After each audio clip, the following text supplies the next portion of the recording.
안녕하세요 여러분, 골든타임입니다. 원장님, 강아지 피부에 뭐가 났대요. 이거 혹시 암이면 어떡하죠? 선생님들은 만지면서도 파악을 하시는 것 같더라고요. 우리 아이 몸에서 무언가 자라나면은 혹시 암, 즉 악성종양은 아닐까 걱정이 되죠. 결론부터 말씀드리면 만지거나 보는 것만으로 양성과 악성을 완벽하게 구분짓는 것은 어렵습니다. 최종 진단은 항상 조직검사 뿐이고요. 그래도 어느 정도 경향은 있지 않을까요? 물론 종양의 행태를 고려했을 때 유추를 할 수도 있어요. 양성종양의 특징이라 하면 빨리 커지고 주변 조직을 잡아먹고 전이가 일어나는 게 특징이겠죠. 즉 빨리 커지거나 주변 조직에 붙어서 연결이 되어 있거나 몸의 다른 부위에 유사한 종기가 늘어나거나 림프절이 붙는다면 악성종양을 의심해 볼 수 있겠습니다. 물론 혈관이 많이 들어있고 단단하고 불균질하면서 울퉁불퉁하면 악성종양처럼 생겼다라는 느낌을 많이 받습니다. 반대로 아주 매끈하고 말랑말랑하면 양성종양일 것 같다는 느낌을 많이 받죠. 그러나 다음 사진을 한번 보실까요? 혈관도 굉장히 많고 울퉁불퉁하죠? 이건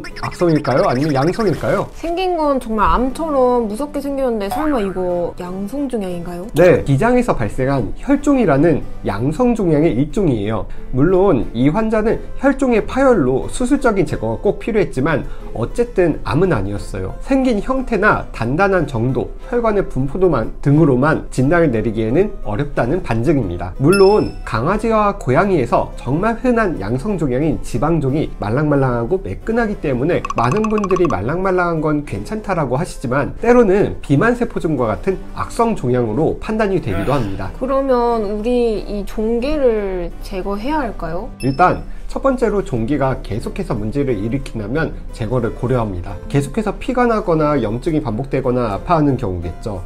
두 번째로 악성종양이 의심이 될 때에는 검사를 고려합니다. 종기가 계속해서 커지거나 주변 조직에 달라붙고 침습하거나 전이가 의심이 될 때 악성종양의 특징들이잖아요. 네. 이런 특징들이 발견이 되면 세포검사, 엑스레이, 초음파 검사에서 악성종양인지 아닌지 의심을 해보는 거예요. 만약에 의심이 된다면 전신 엑스레이, 초음파, CT를 통해서 전이평가를 실시합니다. 이후 제거 수술을 할지 말지를 결정을 해야 되겠죠. 제거 수술을 시행한 경우에는 반드시 조직검사를 실시해야만 합니다. 제거하지 않은 종양은 계속해서 커지거나 주변 조직에 침습이 일어나는지 관찰을 해야 하고요. 그러면 세포검사랑 조직검사의 차이는 뭘까요? 세포검사는 세침 흡입검사라고도 하고요. 바늘을 콕콕콕콕 이 종기에 여러 번 찔러서 세포를 채워넣고 현미경 글라스에 흩뿌려서 확인을 하는 검사예요. 우리가 원하는 세포가 나오지 않는다면 위음성이나 위양성이 나올 수 있다고 안내를 드리는데요. 즉 악성종양을 양성이라고 한다거나 양성종양을 악성이라고 하는 경우가 있을 수 있다는 거예요. 근데 이 검사 왜 하냐고요? 이게 대부분의 경우에는 마취가 필요가 없거든요.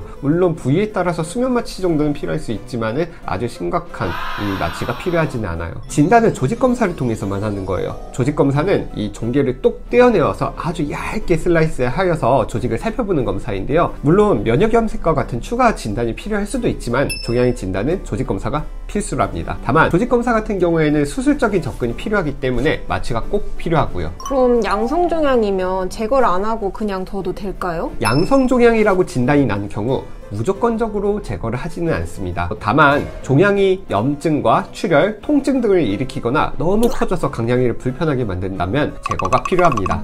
최종 진단이 나지 않은 경우에 양성의 양상이라고 가만히 두시기만 하는 것은 당연히 좋지 않습니다. 겉보기에는 양성이라고 하더라도 계속 커지거나 주변 조직으로 침습이 일어나는 등 악성종양의 행태를 보이면 제거를 하면서 조직검사를 하셔야 합니다. 종양의 위치에 따라서 좋다 안 좋다 하시기도 하는데 그거는 어떤 걸 의미하는 걸까요? 첫 번째로는 주변에 중요한 장기가 있는 경우에는 좋지 않다라고 보죠. 제거가 어려운 장기를 종양이 침습하면 수술이 매우 커지거나 혹은 불가능할 수가 있겠죠. 두 번째로는 수술이 용이한 위치인가를 평가를 할 수 있습니다. 예를 들어서 피부에 생기는 종괴는 몸통에 있으면 제거가 아주 쉬운 편이에요. 그렇지만 사지말단, 즉 손이나 발 이런 데 생기거나 안면부, 생식기나 항문 주변의 종괴는 수술과 회복에 어려움이 상당히 많습니다. 세 번째로 해당되는 장기에 발생하는 종양의 종류를 고려할 때 좋다 안 좋다 말을 할 수도 있겠죠. 예를 들어서 고양이 유선종양의 대부분은 악성종양이거든요. 우리 집 강냥이에게 뭐가 났을 때 걱정이 되신다면 꼭 수의사 선생님의 진료를 보시기를 권유합니다. 오늘도 긴 시간 시청해 주셔서 너무 감사합니다. 네, 그럼 여러분 구독, 좋아요, 그리고 알람 설정까지 부탁드릴게요. 안녕.